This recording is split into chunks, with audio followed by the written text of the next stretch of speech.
Navigating the NDIS can be stressful and challenging. If you're up for a plan review, what do you tell them or what do you ask for when you want blindness access technology? Data Australasia, guided by lived experience, led by you. Welcome back and thanks for joining us. I'm Elise Lonsdale. Recently, the NDIS have made a lot of changes, as we've discussed on these videos in the past. Some of these changes have been quite challenging for people to navigate and stressful. Once upon a time, a person who was dealing with blindness or low vision could get capacity building put into their NDIS plan and spend it how they wanted. For example, if they wanted to do O&M, orientation and mobility, you would just tell the plan manager, "I'll deal with it." You would do your O&M, and if you wanted the next day or the next week to do some occupational therapy, you would just simply do that. And if you wanted some access technology through one of the agencies or the independent providers, you would simply put that all under the capacity building code. Now, we have a difference in the NDIS. It seems to me, and unless I'm mistaken, that you need to actually specify each of those things. And this would also include things like exercise physiology. And we've discussed exercise physiology at length in these videos before.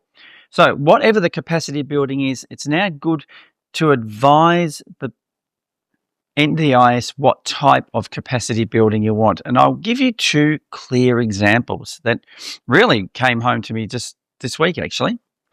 The first, one of my long-term clients had a plan review a couple of years back, and they lost they felt they couldn't ask for too much, or they couldn't do too much access tech.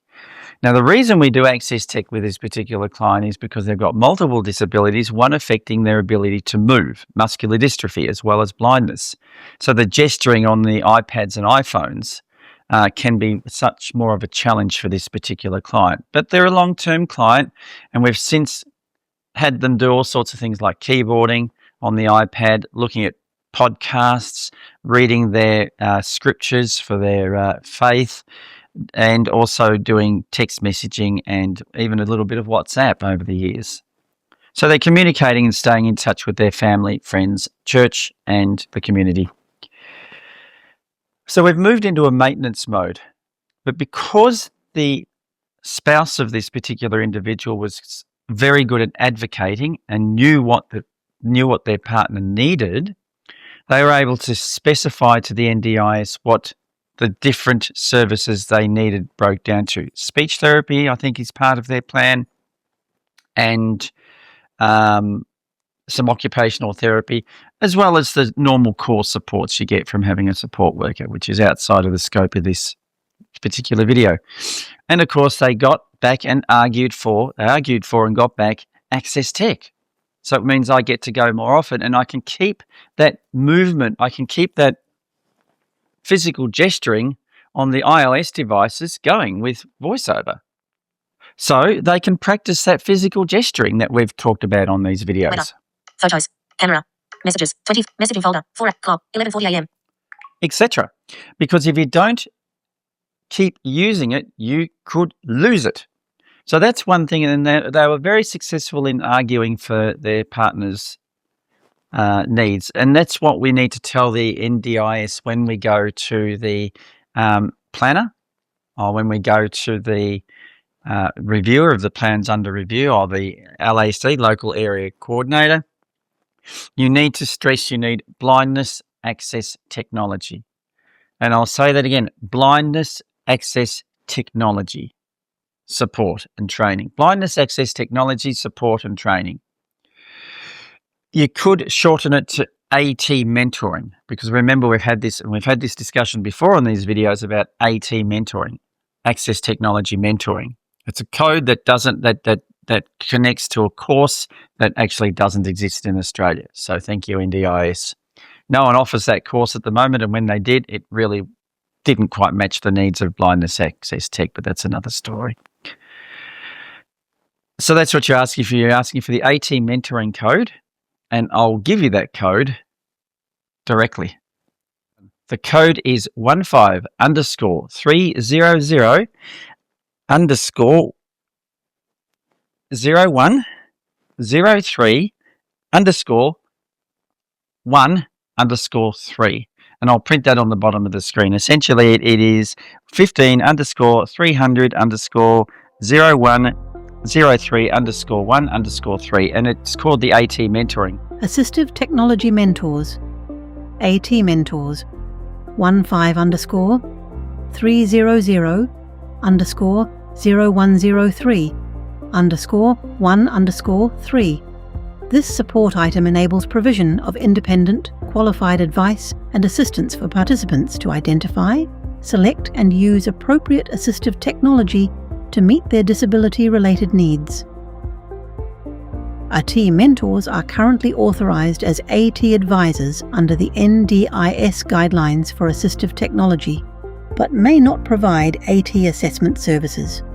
They can provide capacity building and peer support to participants receiving AT assessment services or higher cost AT products, but must do so under the oversight of a suitably qualified AT assessor. The work of AT mentors requires lived and / or learnt experience of disability and AT. AT mentors must have ASQA recognised tertiary qualifications in AT mentoring, minimum of Certificate 4 in AT mentoring, or equivalent training. In short, cut to the chase, ask the NDIS for AT mentoring support to be added to your plan. Elise calls this Access Technology Training. This support item can be delivered to individual participants, subject to the rules set out in the NDIS pricing arrangements and price limits. As well as direct service provision, these support items can be used to claim for non-face-to-face support, provision provider travel, short notice cancellation, 7 days, NDIA requested reports. Providers of the support can also claim for the costs of provider travel, non-labour costs using support item 15_799_0103_6_3. It's not the appropriate code that really suits Access Technology Training, and I've discussed the difference of mentoring and training ad nauseum in these videos, but that's what we have to ask for these days.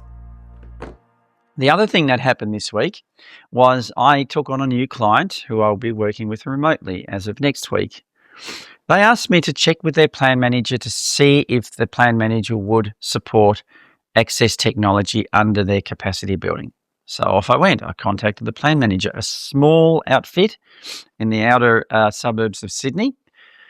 And I almost came to blows with this poor woman, actually, because she wondered what the heck it all was. And she'd never seen this 15_300_0103_1_3 code before. She had no idea it existed. She found it in the price guide from last year, or that's been around now for a few years, this code. And she challenged me. She said, "What qualifications do you have?" I said, "Well, you can't get a qualification for this. But I have just completed the Cert 4 in Training and Assessment, because it did say in the written text there that you can have an appropriate or equivalent qualification down here in the blurb somewhere." Back to what we're asking for. So this lady, she looked it up, and I said, "Look, this is what we've got." She even went on to training.gov and looked up AT mentoring, found that there was a sort of course, but it says offered by no RTOs, a registered training organisation. So the NDIS are actually in effect asking us to do something that you can't get a qualification for in Australia. Bloody brilliant. Well, only the government could come up with something rubbish like that, couldn't they? Anyway, that's what's happening. That's what we've got. The plan manager checked my own credentials. She's now got access to this video playlist, and I actually made a friend, somebody who will, by my advocating for what we actually do, I've educated the participant. I've educated the plan manager, because the plan manager will get caught if it's a fraudulent claim and they want to look after their own business, and you can hardly blame them for that. And we've made a friend. So we did some networking all in one hit. So thanks, NDIS, for allowing us to tell that to the plan manager. The plan manager now feels safe. They can pay the invoices when they come in. The client will get the service. And we all walk away with a happy customer. Who can ask for better than that? Thanks for watching. I'm Elise Lonsdale, and I look forward to seeing you in the next video. For fast, efficient access technology training and support, call Elise Lonsdale from Australia 0448 966 533. That's 0448 966 533. Or from New Zealand on 027 315 2858. That's 027 315 2858. Data Australasia. Guided by lived experience, led by you.